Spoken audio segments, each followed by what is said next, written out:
What up, y'all? We are going live. TNA recap coming up next.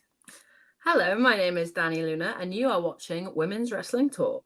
10, 9, 8, 7, 6, 5, 4, 3, 2, 1, 0. Women's Wrestling Talk, the #1 women's wrestling network on the planet.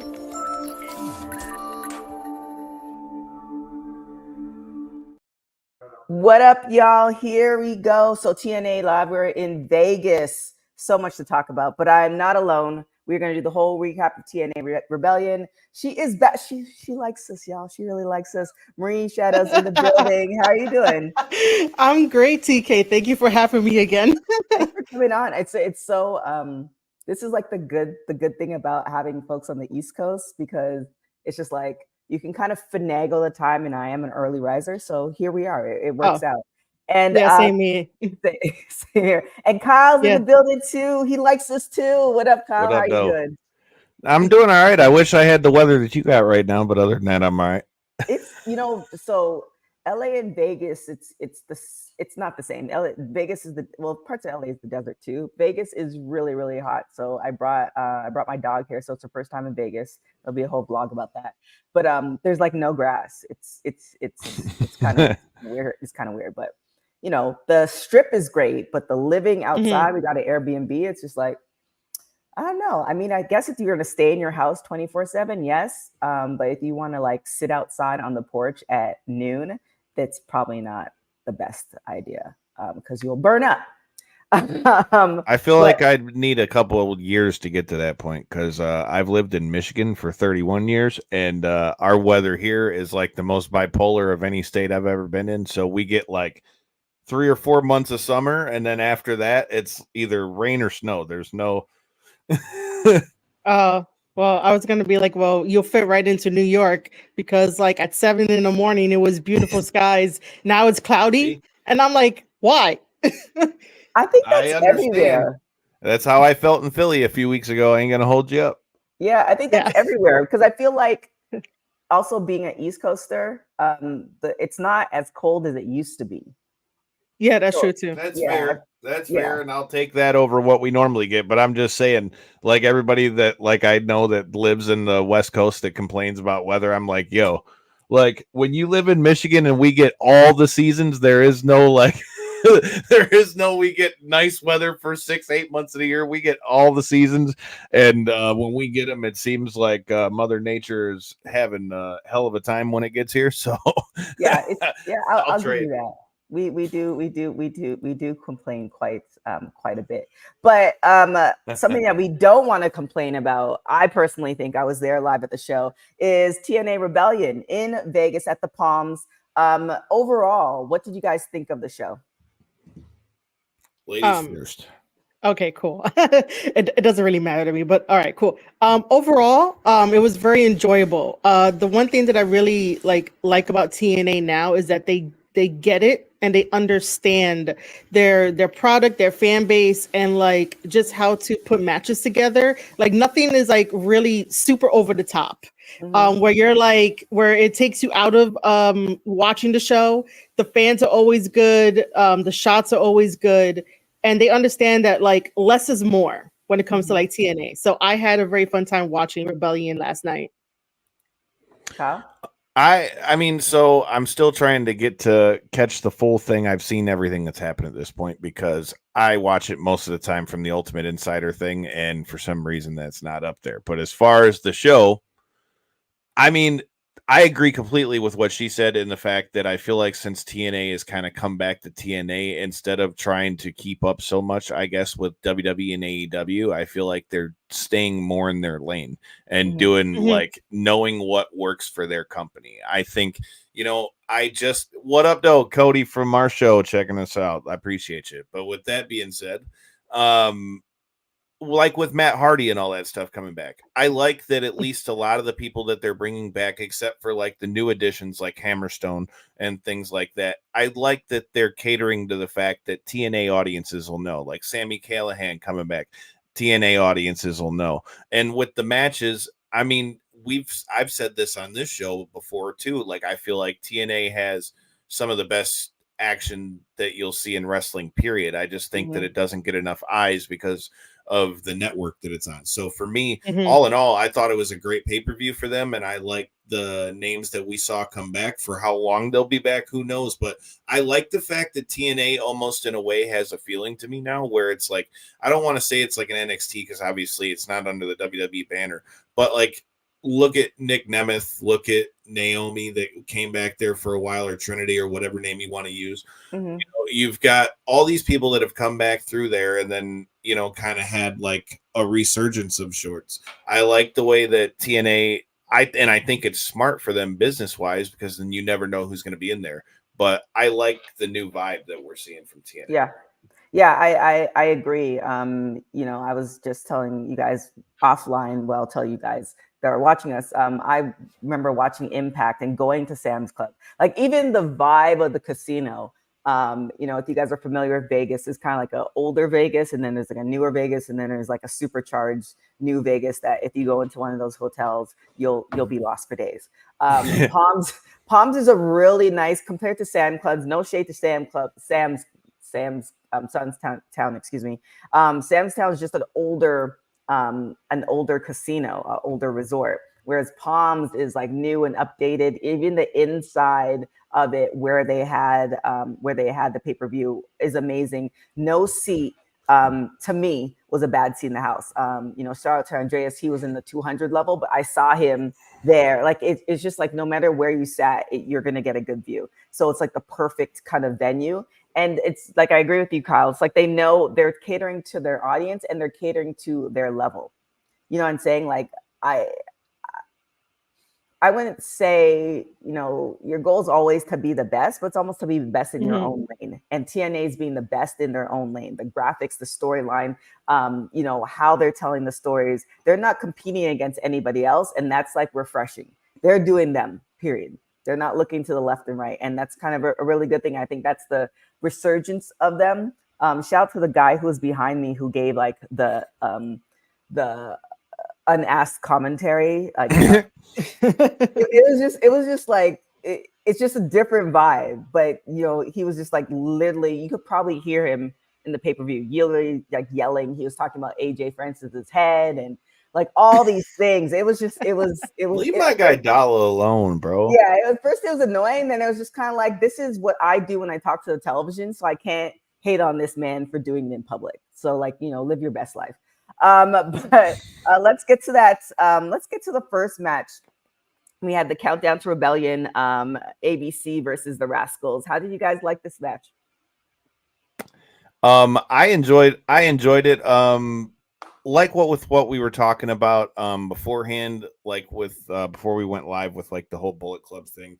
It's interesting now that you notice like they've kind of dropped the Bullet Club song sort of for ABC, but I mean, how could you have these 6 guys in a match and not be a banger? All the guys on the Rascals side of the match are all past guests of our show.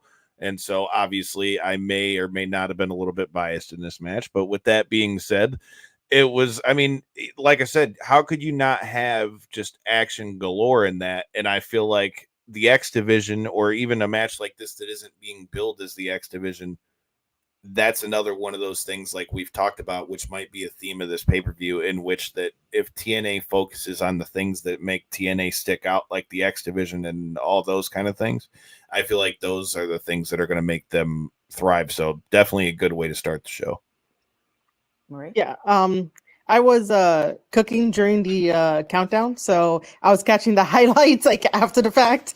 But I do like the fact that Myron Reed has like found a home in like TNA after not like being on MLW and stuff like that. I've always been a fan of ABC. They're always so good. I just wish that because I'm not even sure they're still contracted with New Japan, but again, the whole Bullet Club situation, like I really wish that they were utilized more in New Japan Pro Wrestling alongside like Bullet Club now and whatnot, just because of like they're so good together as a tag team. And it's kind of sad that like ABC Oh, but actually, like none of these guys are going to be in like Best of the Super Juniors. Like that would have been like great because Best of the Super Juniors is coming up soon. The Rascals have always been great. Philly beat. What happened? No, sorry, I was just commenting. Oh, no, you're good, man. The Rascals has always been good. Overall, like these are the best competitors to like watch to make the X Division grow, beyond like anything like anyone has ever seen. Yeah, no, I kind of feel like I can't remember if we talked about this offline or on, but like, well, Kai, because we watched ROH, it was just too long, and I feel like the TNA, even with the countdown, it was just it might have been the same hours, but it just felt right. Like, all right, cool. Like you left, it finished at, I think we were like literally walking out at probably 9:00, maybe even a little bit sooner. It just felt like perfect. Like it was just the right amount of wrestling. And, the countdown, like I understand why they have it to kind of bring people in to buy the pay-per-view. But I felt like this match should have been, in the pay-per-view. But great match. Great match nonetheless. So what do you think is gonna happen next? I don't know that they. Go ahead. Oh, I was just gonna say that let's put them all together, facing Mustafa Ali, just to be chaotic. Go ahead, Kyle. Obviously, everybody in this match has a big something to say with the future for TNA going forward, as far as like the X Division and stuff like that. But to Marie's point, I mean, ABC is such a great tag team. TNA really has a lot of good tag teams. So, I mean, I don't know. I could see them keeping them together, but I mean, I think eventually we're going to get to a point where, they're going to break ABC up. I mean, I'm just going to throw it out there. I think at some point, because I mean, hell, you've got them both in the company. I mean, I wouldn't mind seeing Ace Austin and Gia Miller together on screen at some point, since they're always together on the indies when you see them anyway. And I mean, It'd be a perfect way to split them when they do. Not that I'm saying right now is the time to do that, but I mean, I think there's a few different ways you can go with them. And for me personally, I just hope that Myron Reed gets more of a chance. Like this gets him more shine, because I've been a fan of what he's been doing all through MLW and everything else. So seeing him on the TNA stage, I think is dope. Phil saying, I would love to see Chris Bay get. Yeah, I mean, yeah, you know dude. what? You are, yeah. Phil, I'm definitely agreeing with you that Chris Bay has been with the company and he's been doing so many great things. But this is kind of one of those things where, like I've said on different occasions, that I love a great tag team and I don't like when they break up, but I guess they could do both. I guess not having that cheesy breakup, like we're no longer friends. Now we're gonna turn on each other and now I'm gonna go my singles way. Like I rather, if it's like a legit tag team, for them to be like, all right, I'm gonna go off and do this, and then but we're still in it together. That's my preference, especially when the tag team has just been like so solid. But that moves us to our next match. This was the TNA Digital Media Championship match, Laredo Kid versus Crazy Steve. What do you guys think of this match? Kyle, you could go ahead. Okay.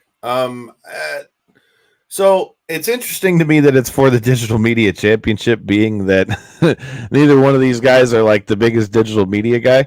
But at the same time, I've always thought that what Crazy Steve was doing with the whole decay thing and all that stuff was always something that was interesting to me. I like that he's kind of finally gotten a little bit of shine by himself. And Laredo Kid, I mean, it was dope for him to get the title win, being that he had like the big health scare with that injury and all that stuff too. So again, it's just another example of TNA having a lot of talent, in which maybe would you see Crazy Steve in WWE? I don't know. But if they stick to what makes TNA good, Crazy Steve is a known commodity there. So again, I think it's just another example of TNA utilizing their talent that they have in the right way. If Crazy Steve ever did go to WWE, they're probably going to pair him up with Nikki Cross, And happy new birthday to her, Sandy. by the way. Today's her birthday. Oh, it's her birthday? Yeah. Oh, cool. Happy birthday to Nikki Cross. If she ever watches this, it'd be mad cool. But yeah, for like the digital media championship title, I think that should go to like a select few that can get TNA on the board for new fans to come in, new fans to purchase pay-per-view and stuff like that. Having it on Laredo Kid, like, you know, I've seen his matches and whatnot, but I wonder if he's gonna start doing like skits with the belt to be like the digital media champion. But I will throw this curveball out there. The last time that a promotion had a digital media championship was Invictus, and Jay Bougie was their champion. Like TNA, you guys could like get Bougie and be the digital person to tell people to watch TNA. We could do that. I know. Do you think I mean, I definitely agree. You want somebody who's going to bring different eyes from like a different platform. Would you say bring somebody who's like a Jake Paul of sorts? Somebody who's actually not like, because you have a celebrity, but somebody who actually is interested in wrestling. Like an go ahead.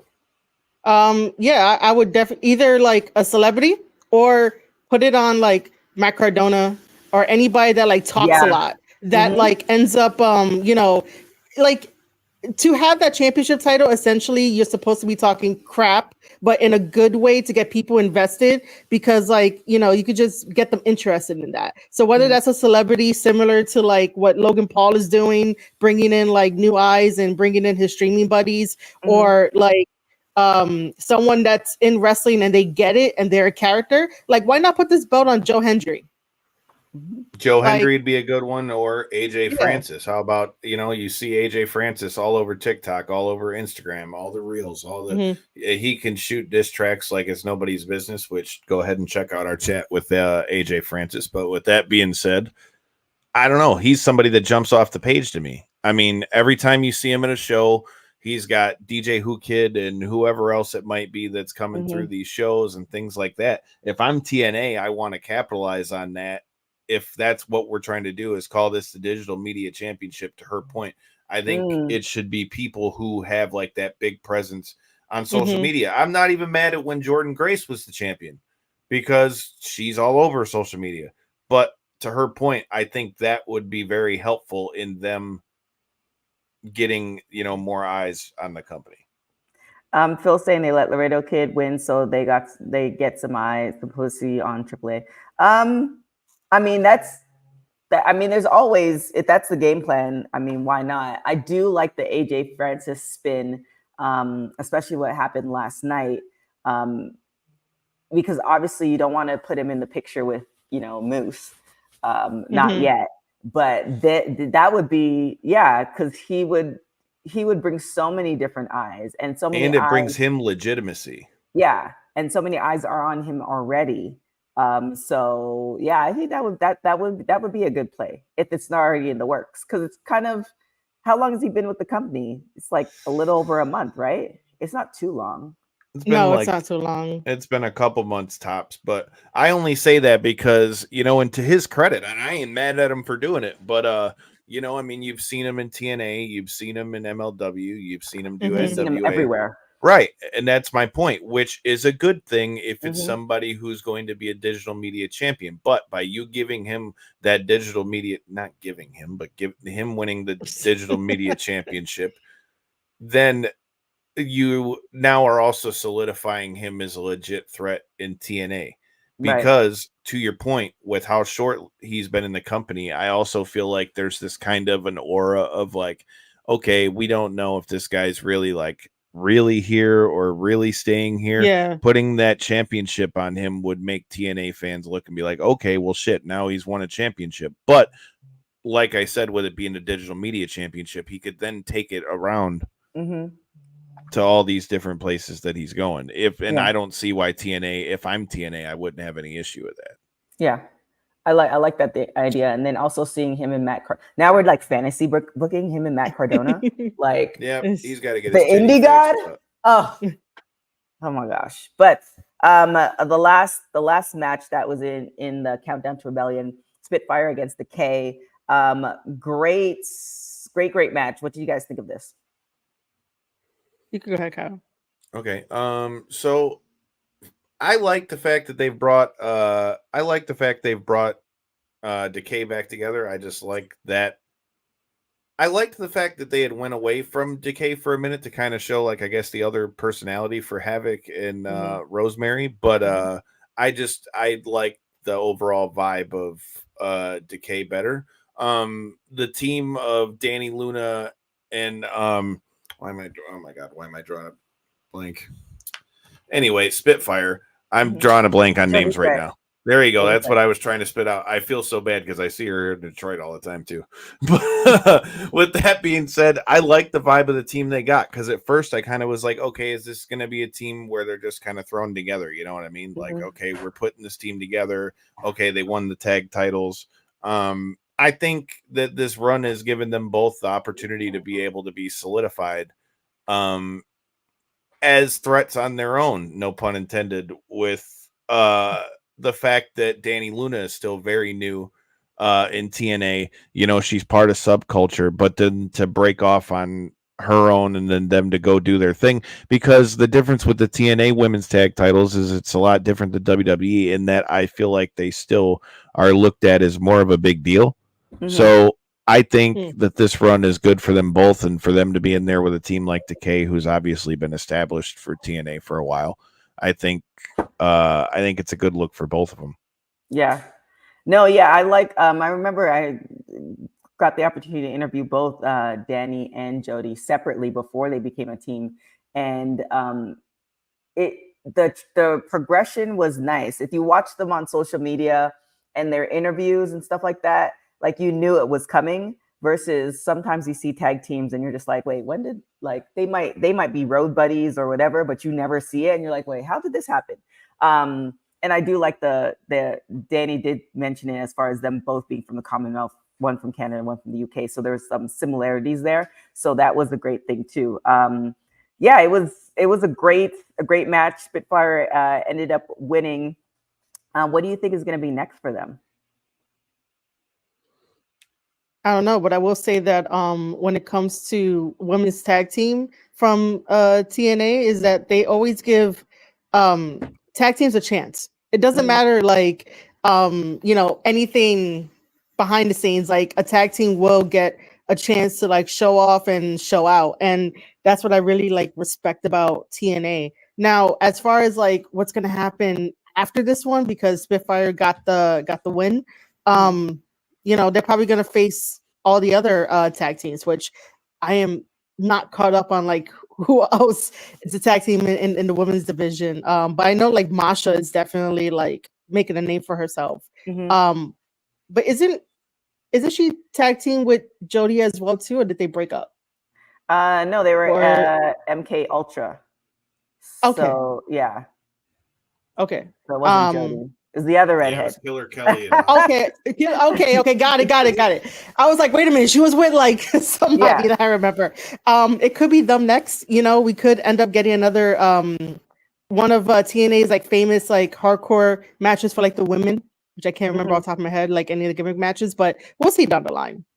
Yeah, I mean, one thing's for sure, they're an amazing tag team. It makes sense. I love a good tag team that makes sense. Not one where you're wondering, like, wait, how did this even happen? So we'll definitely see what's going to happen with them. Shout out to Eric Isaac in the chat saying it was a good tag team match as well. But that now brings us to the pay-per-view. So this is what y'all paid for. So we had the System versus Speedball Mountain. How did you guys like this match? I'm a big fan of Speedball Mountain. I've always liked Trent Seven. Obviously, with me being an MMA guy, I also am a big fan of Speedball Bailey. But again, I've always liked, although I'm going to full transparency, I wish that Eddie Edwards still had his old theme song, because it's, like, one of the, like, most underrated theme songs in my opinion, but that's a story for another time. But I don't know, man. Him and Brian Myers, you can't really get two guys that are better as a tag team. I mean, when you consider Eddie Edwards' run with the Wolves, and then you got Brian Myers, obviously, with Cardona and all the stuff that they've done, I mean, you've got a recipe for a great tag match, and I think that's what we got with this one. And I think having Alicia out there, I mean, I think the manager is very underutilized in 2024. So and having somebody out there like Alicia who not only can play the manager role, but she's also got the authenticity because people know that she wrestles as well. So all in all, I thought it was a great match. I like the teaming of Speedball Mountain, at least for however long it's going to be. I don't see them long term, but again, the system has really, I guess, kind of proved themselves over this pay-per-view.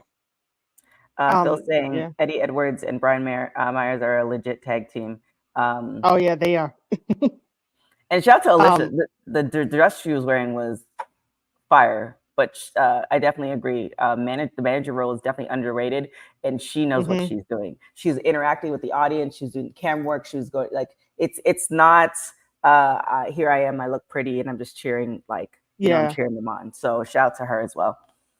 Yeah, this was a fun match for me to watch. I'm fans of Brian Myers and Eddie Edwards. Like followed his whole career and stuff like that, and to see him get his flowers, so to speak, in TNA being tag team champion, doing something different, it's kind of cool to watch. But Speedball and Trent, because it's like Trent Seven, the Mustache Mountain guy. Sorry. Watching them as a tag team was really mind blowing to me because that's the first time I watched both of them in the ring against the other two. And I couldn't believe that they ended up kicking out of Eddie Edwards and Brian Myers' finisher. I was like, how do you do that? So it was really, really good. I'm not sure how long we're gonna have, Speedball Mountain as a tag team, but it's a very good tag team for the meantime. So I had fun with this this tag team match. Great match on the whole. And so now that brings us to the entrance. Mustafa Ali and Jake something for both of them was I don't know if you guys heard some of the people in the crowd, but just hilarious. The TNA crowd, I think, I don't know. I'm gonna have to do a poll. I'm gonna need to get Run to Your Books, Marie, and have a section for crowd because it was different. But what do you guys think of this match? Go ahead. Oh, sorry, man. I really loved it because it was very unexpected. I have always been a fan of Jake something.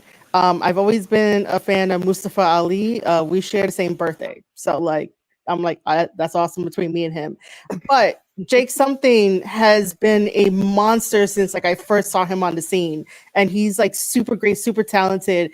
And I was really thinking we were going to get a change of the title just because of the power bombs after power bombs, and then doing all this very powerful moves to Mustafa Ali. And I was just man, I could see this happening. But Ali ends up getting the victory and scurrying away. It was really well put together, really thought out, put together. And I'm really enjoying Ali's run. But I really think that it would have been interesting for Jake something to stop the clean winning streak that Ali was gaining, just to have bragging rights, just to continue stories. Who knows, But I loved it. I am a big fan of this match for a lot of reasons. Jake something's another guy that I've gotten to chat with on our show that I've always said I feel like needs to be spotlighted more somewhere, because I've always just thought he had something, pun intended. But with that being said, I love what we're seeing from Mustafa Ali. I was a big fan in what he was doing in Evolve, even while he was with WWE. I feel like as a whole, I think this whole run is just giving him a chance to be able to, really show what he never really did in WWE. Because I think maybe that might have been something of what they wanted to do with Retribution, at least when it started, when they said the whole thing with him being the leader. But I think this is giving him a chance to really be able to spread his wings, show what he can do as a character, still have good matches because everybody knows what he can do as a babyface. And so, to her point, I thought that Jake something might take the belt, but to Phil's point over here, do you think he gets an option C? Oh, I think for sure he's going to try to utilize option C. He's the perfect guy to try to utilize option C, especially being the fact that he's playing the shit heel. Mhm. That's like the slimy way for him to get into the world title picture. Because Ali, I mean, only time will tell. But I wonder if he's another guy that I think he could have a good run here, but he's a guy I could see being signed again by WWE. Okay. I thought Jake something was gonna take it, but I also felt like TNA's in this great spot. I don't want to do this comparison, but we've talked about it. I'm sure everybody's talked about it. You have AEW and they bring the names in, but it seems like they fumble sometimes on what they do, right? And it seems like TNA, has the game plan, and with Mustafa Ali, it's just like it's better for him to maintain for now, just because there's more eyes on him outside of the TNA world. So I think it was as the match was going on, I was like, this makes sense. And then he had all his security with him too. So I feel like it was going to be a win on his part nonetheless. So that's, I don't have my slides in order. Let's see here. Let's talk about Josh. We're going to go a little out of order. Josh Alexander and Hammerstone. How did you guys like this match? I love this match. Like I said, Hammerstone is somebody that I've been a big fan of for a long time. I've said through the whole time in MLW, I didn't understand how WWE and other places weren't, like you would think looking at the guy that he's like the prototype. And then on the other side of the ring, you've got Josh Alexander, who really has made himself like whether he's got the championship or not, really kind of one of the faces of TNA. In this new incarnation of what we've got, him being like the homegrown guy, and him and Ethan Page splitting from their big run as tag champs, and then him having the run he did as a world champion. I think he's the perfect guy for Hammerstone to be in there with on a first run, and I think both of these matches lived up to the hype. I like the fact that Hammerstone is bringing new things to the table, like with the torture rack. Because he always had used just the nightmare pendulum. I like that he's adding things now that he's in different places. And I think once again, I think that Alexander, to Phil's point, I think that Alexander really again is one of the stars of TNA. And I think you talk about guys or girls who could use. And I don't want to say that Alexander's using them as a springboard because he's been there for a long time. I don't at all see him as somebody who is using that. But I'm saying the work that he's done in TNA, both as a tag champ and now in his singles run, he's somebody that eventually I think could be plucked to go to WWE or AEW or whatever. I preferably would like to see it more in WWE as like a new school version, maybe of Kurt Angle of sorts. But I mean, I really think that Josh Alexander's done a lot to raise his stock, and I think that Hammerstone being in here will raise his stock, and he could be another one that gets plucked. Because again, we all know whether Triple H is involved or Vince is involved, big athletic sumbitches that look like that are always on the radar. This is true. But did you see the? I believe it was this match when he landed on the table. Did you see so that? I didn't get to see that because Wait, like I said, did they land on the table? I know in one of the other matches, like there was a lot of table usage, but not this one. There was one. Okay, I have to go back to my notes because there was one. I think I'm gonna somebody in the chat's gonna remind me. There's one where it's like I don't think that was supposed to be that finish, and it might be the next one we're about to talk about. It probably is, yeah. Because this is like the good and bad thing about professional wrestling. Is like sometimes the matches are so good, you're like, did they really get hurt or are they not hurt? Or the emotions are all over the place. But let's talk about this match, which is really interesting. We had Rich Swann with AJ Francis against Joe Henry. The entrance alone had me cracking up. So what did you guys think of this match? It was okay to me. It was one of those like you needed that to break up like everything and like all the rest of the heavy stuff that was going to be later on in the show. But I really do like the whole idea of putting Joe Hendry with AJ Francis and like Rich Swann, and then having I'm guessing the celebrity guy, which I really don't remember his name, come out and like take the thing and like Oh, Sean be Sean on AJ's Merriman. side. Sean Mer, okay. NFL Is he a player. boxer? Wait, NFL he's a player. Former football player, but he also owns Lights Out Fights that runs out of LA and is on Fubo Sports and all that stuff. Mm-hmm. Okay. So that And makes he's also that makes leaned sense. out too. He looks really, really good. When he took his jacket off, so I was like, oh, He's done, if I'm not mistaken, I think he's done stuff with Impact before. So like he's got a little bit in wrestling, if I'm not mistaken. But yeah, overall, I just like, enjoyed it, and it was just okay to me. So again, I think this would Mhm. be perfect for the Digital Media Championship. But all in all, I mean, like I said, obviously I'm biased to the people that have been on our show and this, that, and the other, but I really feel like AJ Francis is somebody that's been underutilized, and I think that Joe Hendry is like the perfect foil for that, between like the song that Joe Hendry has and the fact Oh that my everybody God. sings along with it, but you've got AJ on the other side who could like verbally pick it apart and just try to like, you have like the war of words in there with it. And then you have to throw in the fact that AJ's just a big son of a bitch, which if you've never met him in person, I mean, he looks big on TV, but especially for a short guy like me, you're like, son of a bitch. This guy, son of a bitch. This guy's tall and he's big and he's strong and could fuck somebody up. So again, another reason why that works well in the world of wrestling. So I think that there's a lot of upside for Joe Hendry as well. I've liked what we've seen from him since he's come in. Overall, I think it's a good thing. And I mean, them adding Rich Swann to it, I hope Rich Swann finds his way back to a title picture, whether that's X Division or he's a former world champion as well, because I think he's very talented. But again, it's taking a guy who wasn't doing a lot, and now he's back on there again. So, I mean, like I said, I think that these two are really kind of the perfect foil for each other. Do you think, because this is what I did see on social media, do you think that Rich Swann, when you looked at, because they did like a promo, I think it was in the countdown, where you saw, him, AJ Francis, and the rest of the crew together, and they've added more people to the money team.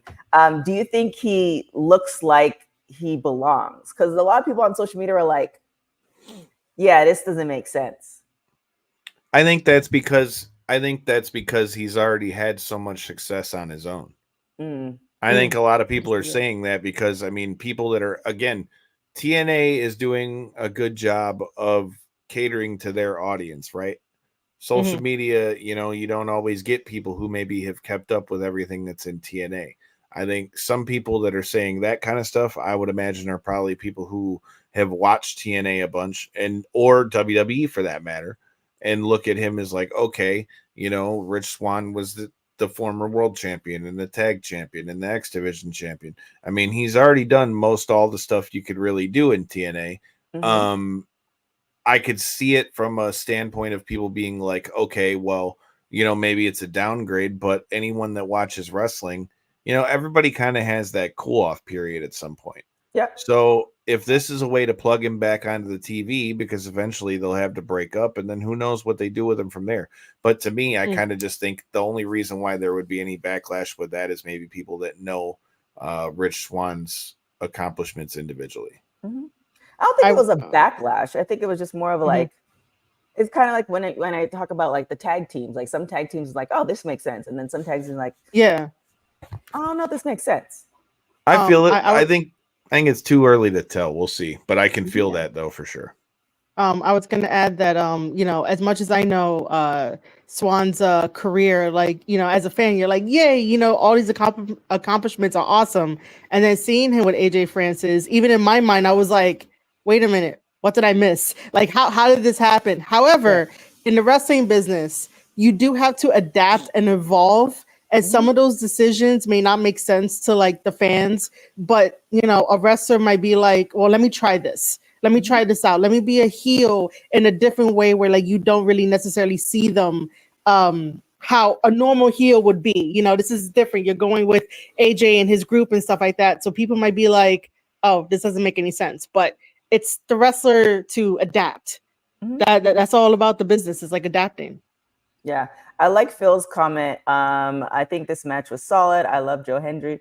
He is the TNA's version of R-Truth. I mean, when he had the song and AJ and Rich Wall were in the video, it was just like chef's kiss. And I think you referenced that Maria a while ago, where it's just like you need these ups and downs. And I was thinking of X-Pac too. He was the first person to say it to me that it clicked to me. You need those ups and downs in any show, so you can be like, okay, you know, this was intense. Now I can breathe, and now we can go back again, kind of for that setup. So that was really good. What up, Bosa? He says it feels like we're getting a Hit Row 2.0, especially with the end of the match celebration. What do you think about that? Well, I mean. Yeah, there was some. It's so funny because there were kids. It was early enough to have kids there because, like I said, we got up pretty early. Like it was like 8:30, 9 o'clock. So there was kids shouting in the stands, and you know and I'm assuming too it's wrestling, so the parents know what they're bringing their kids to. But you know, you had a little bit of I don't know if it's like a dancer girl session at the end. I don't know if they made it to the show, but I saw it. I was like, oh, this. I mean, we saw it. Okay, yeah, we saw it. It made it. Yeah. I was like, okay, this is. I mean, all right. We'll see. We'll see how this progresses later on. I mean, definitely. Just the description of it is this pole dancer girl, like you know. It's not a pole, so there's not. So I was trying to like figure out, you know, but clearly it wasn't like she was doing ballet in the ring. So it's yeah. Well, I mean, in reference to Phil's comment about the Hit Row thing, I really think, you know, especially after our interview with them, I feel like the Hit Row thing, even though I'm sure and everybody saw it in WWE, they had. You know, Swerve is the leader, but I think that AJ had a lot more influence to that than people realized, especially like with when they came back to WWE and all those things. So, I mean, especially as a single, I mean, I think that AJ is going to try to flex his muscles a little more of it, dude. Yeah, but I feel like you're seeing way more of AJ's personality. Like it was, I think they're trying to amp it up in WWE and they were missing the mark slightly. I like this run of him. Like you're seeing his personality when you're seeing him in all these indies and you're seeing him on social media. Like it doesn't seem forced. It's like, no, this is who he is, period, point. So that was it was really great to see. Shout to Rich, he got the win. Shout to Sean Marion for joining and doing the swerve. That was kind of a pun intended with that. But that brings us to our full metal mayhem match, Frankie Kazarian versus Eric Young. What did you guys think of this match? I'm always been a very big Eric Young fan. Always have, especially once they did the Sanity thing in WWE. I felt like that never really got the legs it should have, and I liked that he came back with that form of character, like with Violence by Design and all that stuff that we've seen in TNA. And I really liked the promo video that they had before it, where he was like kind of almost like battling with like his own, like the other side of him, like his alter ego of sorts. So I really like that going into it. I'm happy for Frankie Kazarian too, because I mean, realistically, I don't think to Phil's point, you know, he's criminally underrated. I really don't think, even though they were some of the originals, you know, like we talked about before we went on the air, you know, he was one of the originals that was really there with AEW and one of the first guys to really kind of plant his flag. I just never really felt like when he was in AEW, they ever really used him and Christopher Daniels like the way fans kind of expected them to, with like Mm-hmm. their history in Ring of Honor and TNA and Mm-hmm. all that stuff. So for me, I like this match for the fact that I like that they're highlighting the people who have their histories in TNA and of sorts. Not that I'm saying that they should lean on old talents, because like I said, to what I just said with AJ Francis, I think that he would be a great person for them to use with the Digital Media Championship and to bring new eyes and things. But again, I think one of the keys for TNA is not varying too far from like what made them work. And I think Mm-hmm. Eric Young is somebody who's kind of really woven in the fabric of TNA, the same as Frankie Kazarian is. So to me, I think this was a good display of that. And I mean, who don't love a hardcore match every once in a while? I think this was the tables, right? Yeah, the one that you were probably going to talk Yeah, about, it was weird kind of, ending. yeah, the weird ending. That's okay. So yes, because when it happened, everybody was kind of like, I don't think it was supposed to end like that. I was like, I don't think that was, because it was like almost like the edge of the table versus Yeah. the table. Mm-hmm. Yeah. So yeah, it was definitely. I hope he was okay. I think he ended. Yeah, I hope so too. He ended up walking out. They just brought the gloves. And, yeah, it wasn't. They didn't have like the rush of EMTs. So that's always a good sign. So maybe it was just but also the way he landed on his head might be concussion protocol too. Yeah, definitely. So, because watching that clip specifically out of the whole entire match, to me it looked like Kazarian wanted to do a Spanish fly because he has that in his arsenal, but Eric Young has a lot of muscle. And Eric Young didn't jump with him in order to make the full rotation of the Spanish fly. So like when they're going, nobody really flipped as well as they should have. So like Eric's head just hit the corner of the table, and I thought like he was like knocked out, started bleeding and stuff. And like luckily like they ended the match there rather than trying to continue it. And then, like you said, since you were there, that Eric had walked out with obviously some help, which that's a good thing. But yeah, I think that it was supposed to be a Spanish fly onto the table, and I think that Kazarian would probably should have, like, he was probably still going to win anyway, but they had to like, make it a little bit more faster. Yeah, cut it short. But I would also like to add on for this match is that like I don't mind when wrestling promotions bring in like the veterans and the older talent, to showcase what they can do, because in a hardcore match, sometimes wrestlers want to do everything but the kitchen sink. And they don't realize that sometimes less is more, and like calculated spots are way better because you can get a reaction from fans with that calculated spot. You don't have to do like 10 spots in a row that doesn't breathe. And then you could just do one and fans would be like, oh, let's talk about that one spot. Right. I think that to showcase like Kazarian and Eric Young, because they've been doing it for so long, can teach the younger guys, like, this is how you could put a less is more hardcore match minus the ending, but yeah. Yeah, it was a great match aside from that spot. I was just like, oh, but here we are. Great match nonetheless. So Frankie Kazarian defeats Eric Young. This brings us to Mike Santana and Steve Macklin, which was a surprise in itself. So what did you guys think first of Mike kind of appearing, being signed to TNA, not new to TNA at all. So there was an incredible pop inside the venue. So what did you guys think?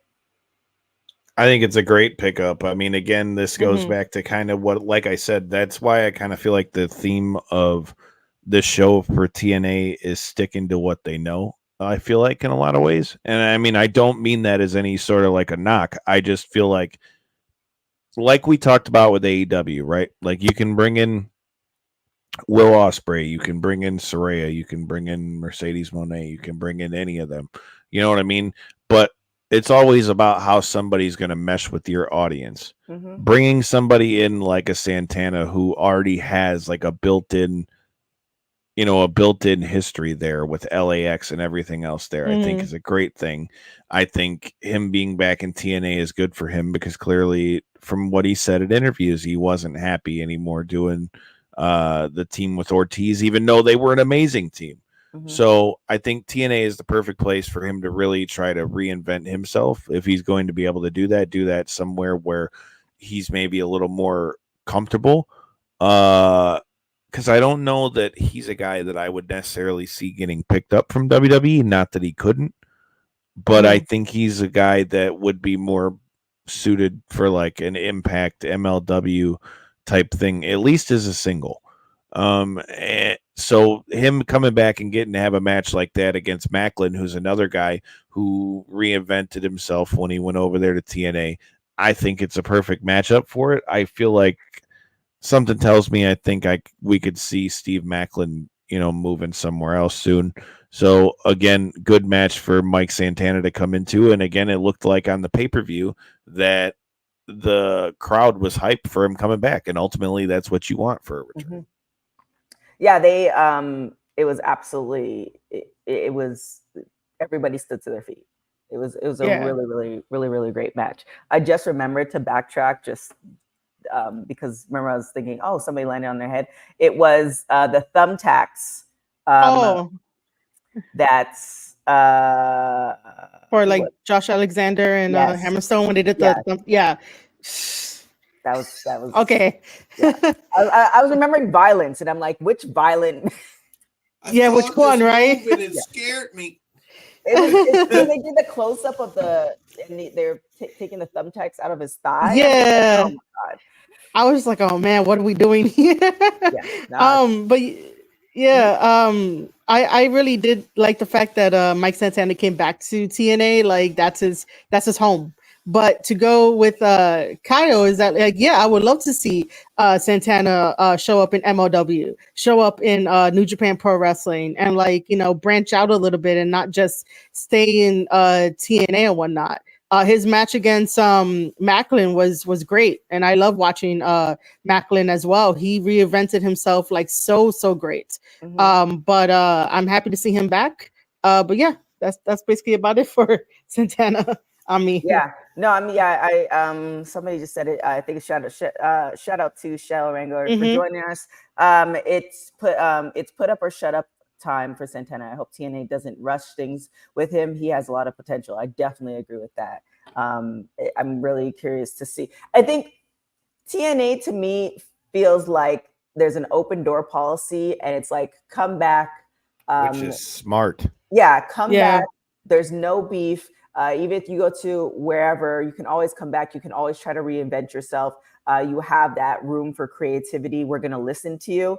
And, some stuff, I think because there is that room for creativity, people are allowed to be creative and not trying to throw stuff at the wall just so they can get on TV. And therefore, more things stick. So that's kind of a good thing on TNA's part of just how they operate. Now, this vignette had a comic book feel. Jonathan Gresham, what did you guys think of this? Because it just felt like a movie. It was just like this is awesome. I can't wait to see it. So just kind of a little bit on what do you think is to come?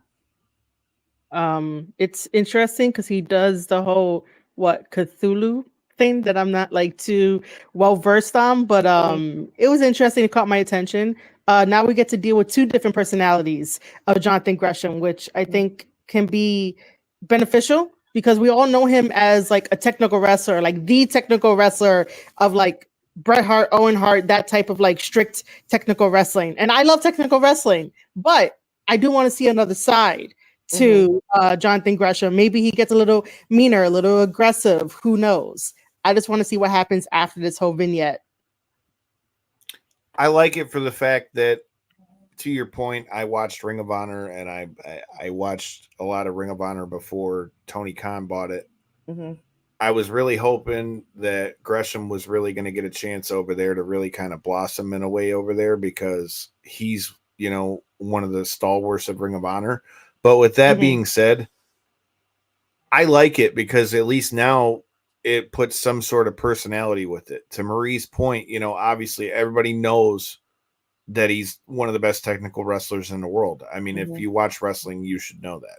But with that being said, you know, he's never been really known for too much character stuff. Mhm. You Mhm. know, and he's been noted in the past for being pissed that there wasn't more of like the Ring of Honor pure stuff, you know, that you would see in wrestling. So I Mhm. think having this alter ego will give him a chance to I think it gives him a chance to really show that he does have some form of you know, that he does have some form of a character, which I Mhm. think he Mhm. desperately needed. I'd Yeah. like to, and to be honest, and a lot of people say this is corny, but I mean, I've always been a big fan of like, look, if people have got real life relationships, like the way we saw what we did with Deanna and Steve Macklin and all that, Mhm. use the shit with him and Jordan. Like, I mean, if he's doing this alter ego type thing, you know, I mean, let her be like, yo, you know, I don't care what you do when you're here, but don't let it spill over into your home life or whatever. Mhm. There's a million different ways you can do it, but I think the more you tap into that, the better it's going to be for Gresham. Yeah. No, I'm a big believer in that too, as long as It's done correctly. it's done correctly, and in particularly for it's changing a little bit now because we're kind of treating our male and female wrestlers more equal. But as long as, in particular, like nobody suffers, meaning that Mhm. like whoever the partner is, they're already kind of established, and they're no longer they don't become this person's husband or this person's wife type thing. So, Yeah. which is not the case with Jonathan and Jordan at all, because they're both very established. Which leads us to, and it's funny that you said that, because I thought in this next match, the TNA Knockouts World Championship match, Jordan Grace and Steph Delander, he was going to appear. He didn't. A lot of shenanigans happened. Um, I'm curious to hear what you guys have to say, because I have mixed feelings. So, what did you guys think about this match? I couldn't keep track, but I loved it. Like I couldn't like I was enjoying the match between Jordan and Steph, right? Like really, really good. And then we got to the whole entire shenanigans, and I was like, I bet you Matt Cardona kind of booked this like from his text messages and be like, guys, since I'm not gonna be there, this is what you guys have to do. It felt like a Matt Cardona, like he booked it. I just loved it though. Like I didn't really care. There was so many shenanigans. I was like, I'm having fun. I'm having fun watching it. Oh shit! Sorry, that comment made me laugh a Oh little yeah, bit. MDB 999 has quite the comments. Hmm. What did you think, Kyle? Um, so I think it was a little convoluted. Obviously, like she said, I mean, there's a lot of shit going on. But at the same time, as we saw from the WrestleMania main event night too, a lot of shit going on isn't always a bad Hmm. thing. Sammy Callahan being involved and all those things as well. Uh, Sammy's another guy who, if he's not going to go to WWE, I don't think that they would necessarily do a lot with him in AEW. So I Hmm. was happy to see him come back to TNA. Uh, PCO being out there with Jordan as well. Shout out to our guy PCO. Uh, but all in all, man, I've said it on this show before too. I mean, when we were at the Royal Rumble, um, I think that Jordan is on one of the best runs that she could ever have, with her being able to be in the Royal Rumble with the championship and everything that she's doing.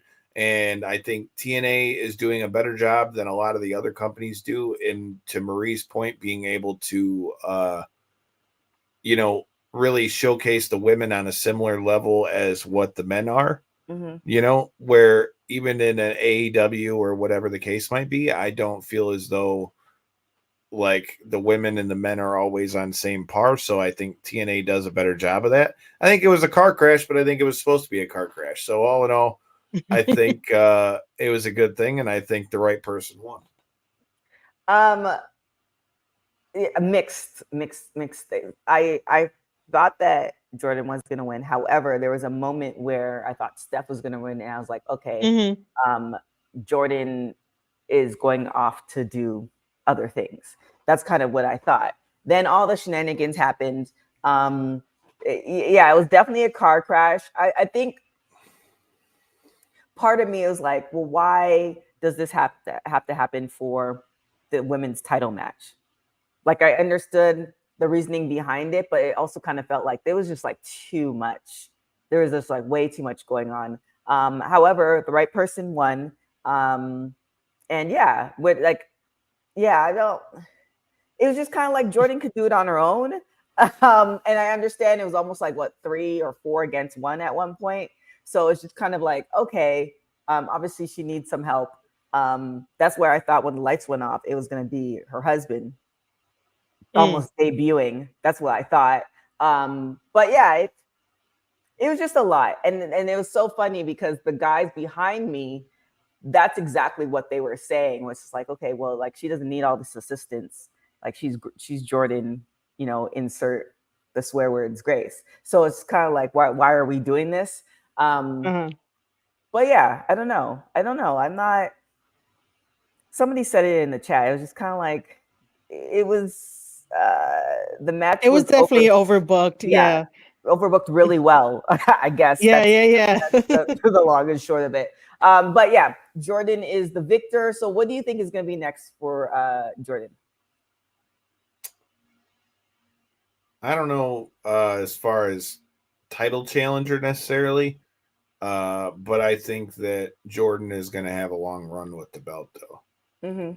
For sure. I don't know who the next opponent will be, but I feel like, especially with the run they've got her on again, like I mentioned with the Rumble and everything else, I think she could be back around. And then, hopefully if Cardona comes back around, maybe they run Steph versus Jordan back. I think that could have probably changed some things in the match too, because I think if Steph was going to win, she needed to have help from Cardona. So since Cardona couldn't do that, I don't think it was the right time for her to take the belt.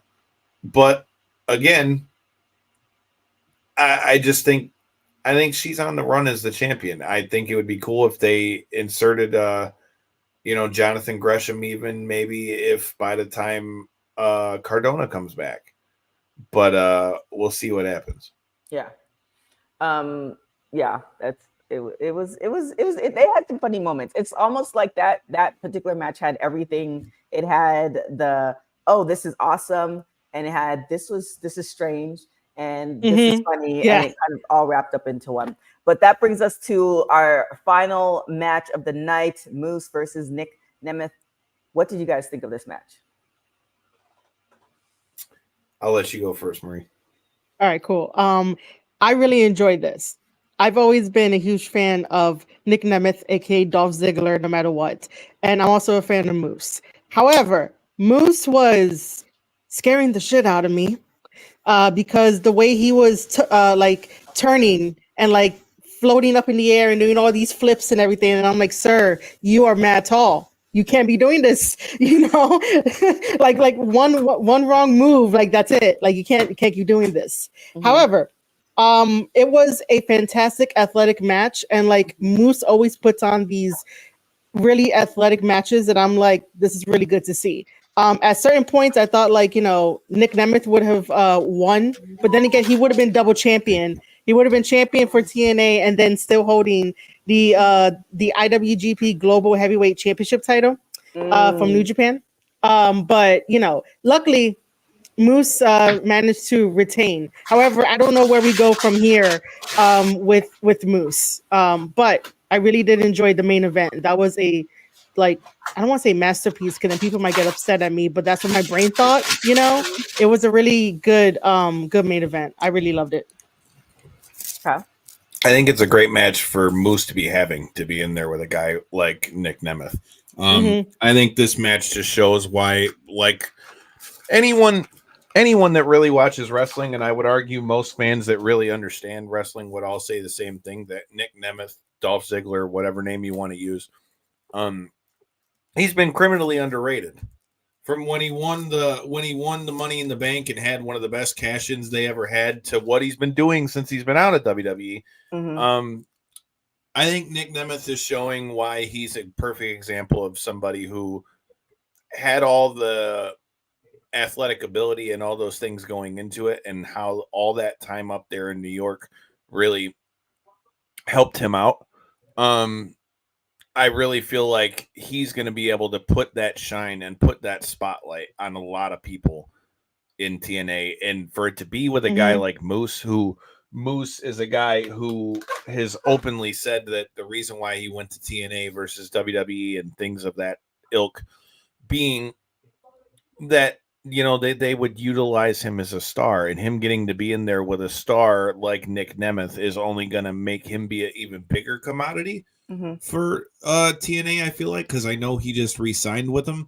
Again, I would not be shocked if Nick Nemeth eventually finds his way back to WWE, but I feel like everything we've seen so far from him has been fire. I mean, I don't really know how else to put it, and I think he's going to do a lot to raise the stock, not only of TNA, but the people that are in there, and I think that this is a good match for Moose.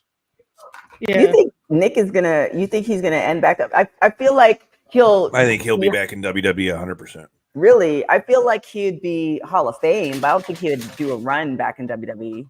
But do you think he wouldn't do a run if he now gets to come back under Triple H and gets to come back and be like he is now? Yeah. Okay. I most definitely think he could, because let's be honest, you also have to take an effect too.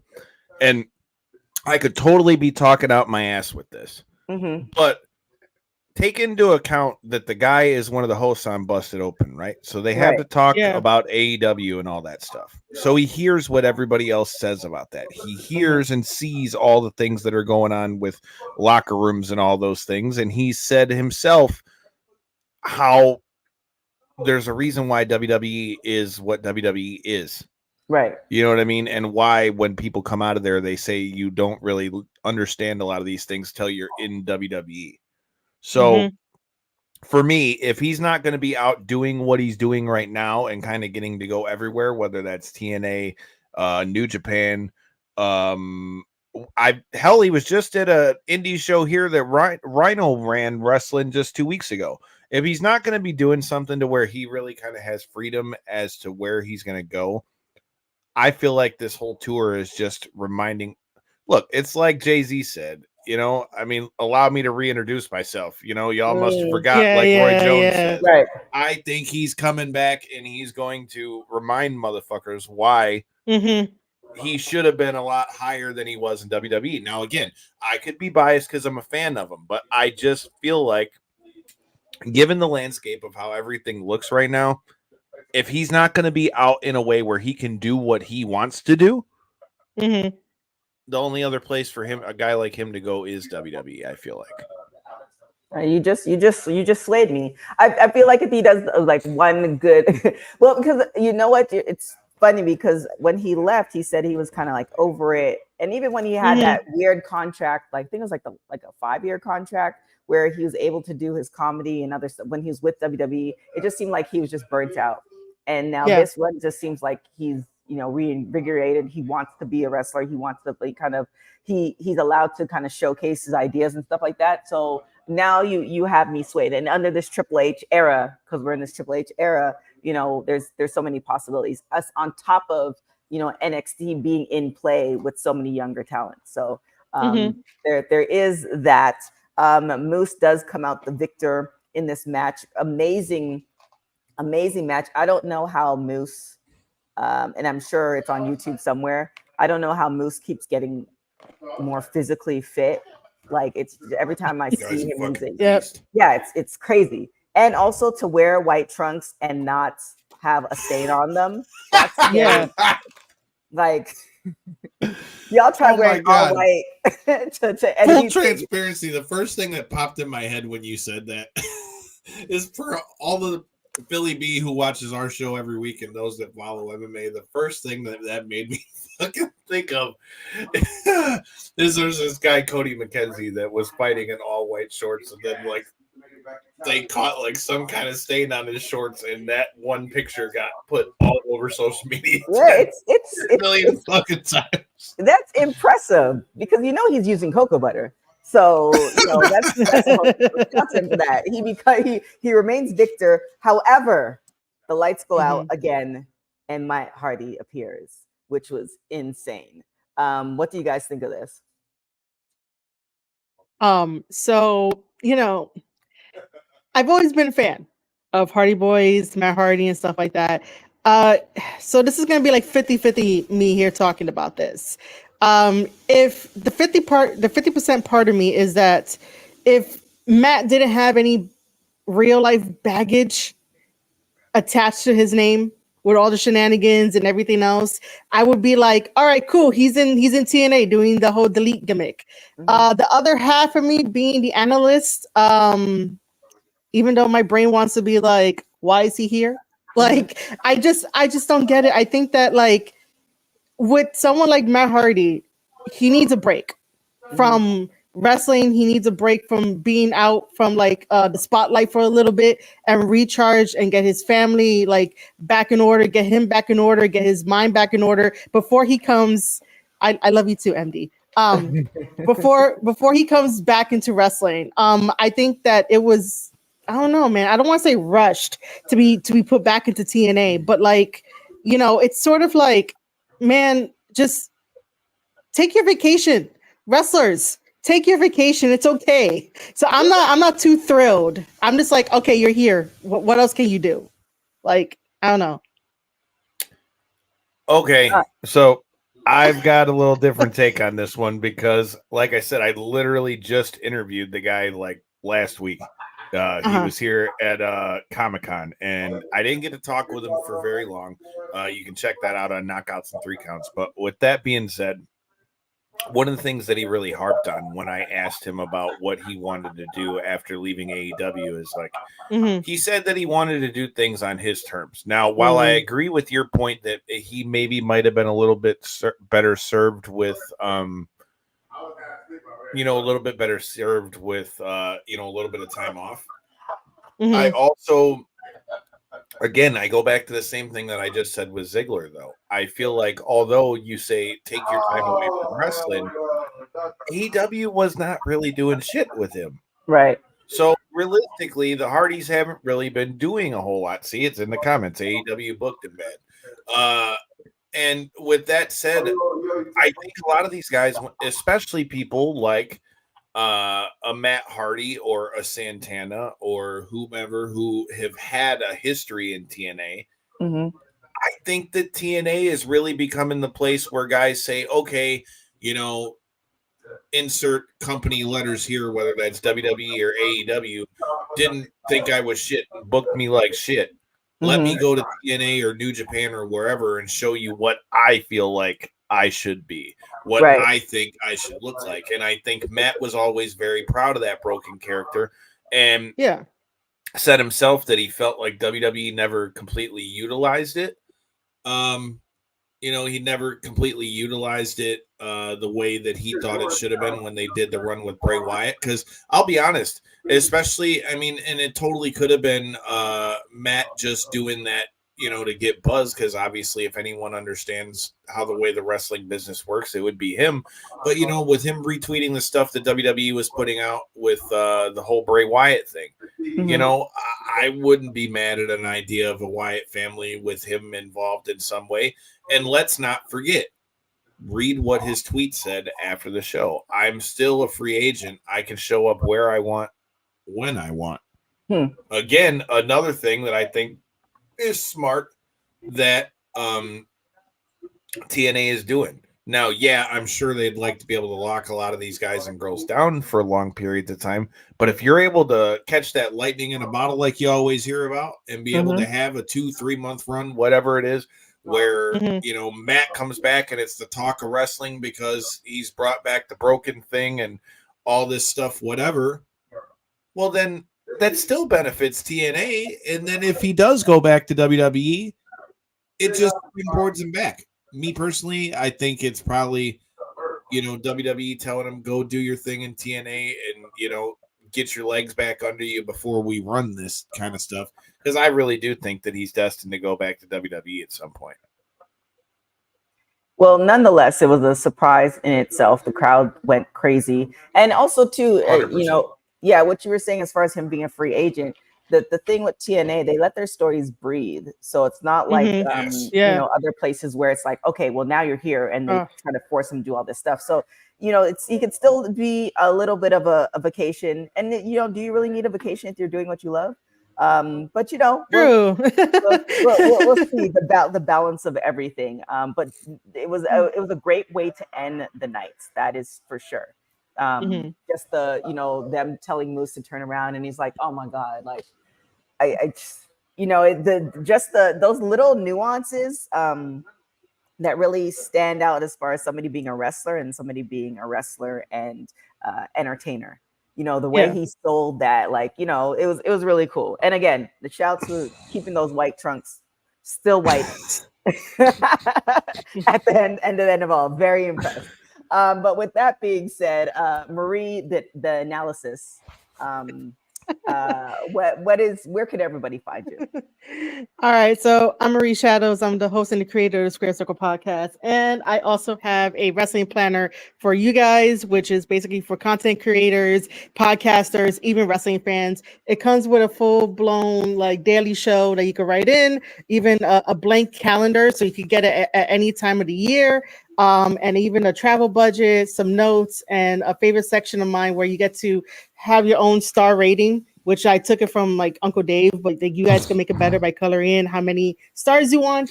And this is the 2024 version of it for this year. So you can get it on Barnes & Nobles. Link will be everywhere. If you want, just contact me on Twitter at Marie_Shadows, and I will gladly give you the link to go buy one of these books because I made it for the wrestling community, since the wrestling community was like, hey, how do you remember this? Well, now you can. You can take it with you on the go.